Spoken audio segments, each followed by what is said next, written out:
Pemirsa, informasi selengkapnya mengenai proses rekonstruksi pembunuhan ayah dan anak tiri, kita akan bergabung dengan rekan Marcelina Tumundo langsung dari lokasi.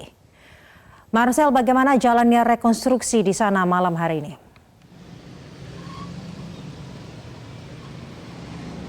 Syaza, pada hari ini rekonstruksi oleh pihak Polda Metro Jaya sudah selesai dilakukan. Ada sebanyak 55 adegan yang telah direkonstruksi untuk melengkapi fakta-fakta yang terjadi terkait dengan kasus pembunuhan yang menewaskan 2 korban ayah dan anak.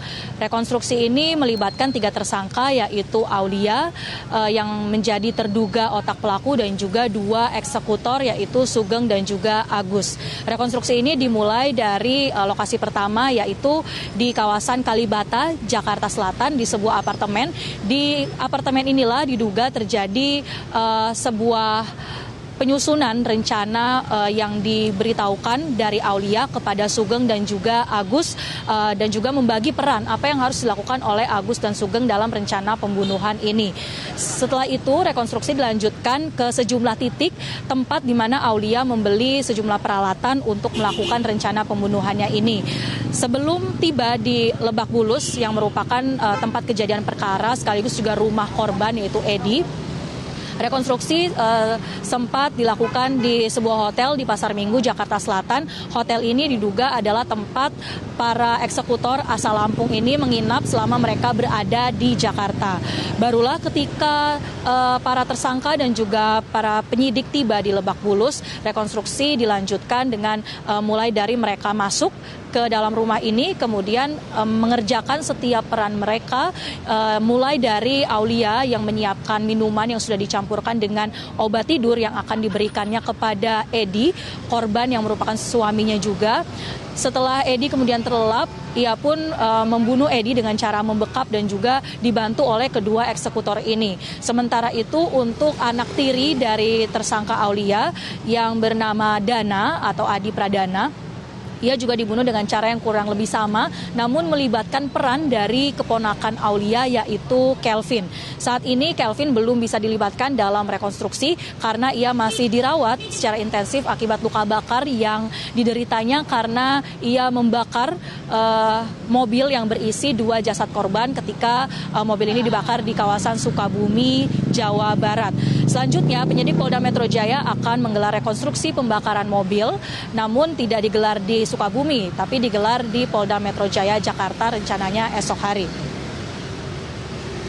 Syaza, kembali ke Anda. Marcelina, sejauh ini sudah ada 4 orang tersangka yang ditetapkan oleh pihak kepolisian. Apakah kemudian akan ada tersangka baru dalam kasus ini?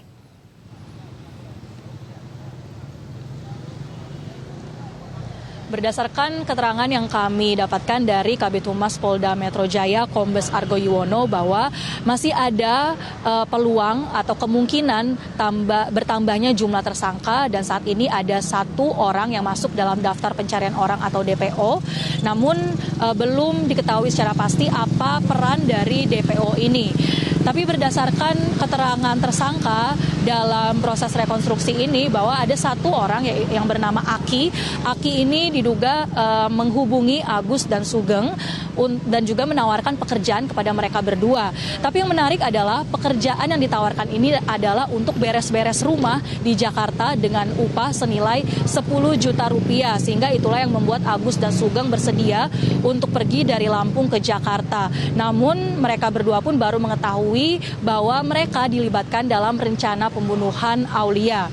Berikut ini adalah pernyataan selengkapnya dari Kabid Humas Polda Metro Jaya, Kombes Argo Yuwono. Kita saksikan.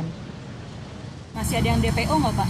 Masih ada yang DPO? Masih ada yang kita cari ya, itu. Ada yang ikut dalam perencanaan ya, dan ikut ada yang juga yang menghubungkan dengan eksekutor. Ya, hubungannya apa Pak dengan Aulia? Siapa? Yang tadi DPO? Ya hubungannya ya ada hubungan kerja tadi. Ya tidak.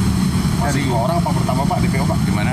Yang DPO ini Pak? Nanti sambil berjalan seperti apa nanti, apakah ada tersangka baru lagi atau tidak nekat? Sementara itulah informasi yang dapat kami sampaikan. Kembali ke Anda, Syaza. Marcelina Tumundo, terima kasih atas laporan Anda.